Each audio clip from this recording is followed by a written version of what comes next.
শেষ পর্যন্ত দেখে যান। এই যে দেখেন, আমি প্রথমে ইলিশ মাছে লবণ আর হলুদ মাখিয়ে কড়াইতে তেল দিয়ে সুন্দর করে তেলটা গরম করে এদিকে আমি মাছটা মাখিয়ে নিব লবণ হলুদ দিয়ে। মাখানোর পরে আমি তেলের ভিতরে মাছটা ছেড়ে দিলাম।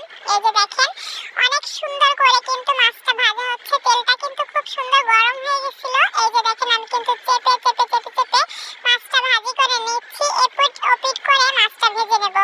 এই যে ভাজি করার পর কিন্তু আমি মাছটা সুন্দরভাবে উঠিয়ে নিব। তারপর আমি মাছের যে ডিম ছিল সেখানে একটু লবণ হলুদ মাখিয়ে নিলাম।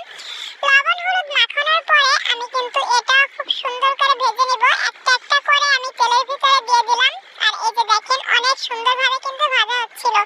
একদমই কড়া করে আমি ইলিশ মাছের ডিমটা ভেজে নিলাম। ডিমটা আমি উল্টিয়ে পাল্টিয়ে সুন্দর করে নেড়ে নেব। এই যে দেখেন, এত সুন্দর মচমচে ভাজা হয়েছিল। এবার অনেকে প্রশ্ন করতে পারেন, আপু এগুলো দিয়ে কি আপনি দুপুরের খাবার খেয়েছেন? হ্যাঁ আপু, এগুলো আমি ভাজার সঙ্গে সঙ্গে গরম গরম আমার শাশুড়ি, আমার বাচ্চা কাচ্চা নিয়ে সবাই মিলে খেয়ে নিলাম। আজকে দুপুরের আয়োজনটা আপনাদের কাছে কেমন লেগেছে অবশ্যই জানাবেন। এই যে এত লোভনীয় খাবার রান্না করেছি, অবশ্যই সুন্দর একটা কমেন্টস করে যাবেন। আর এরপর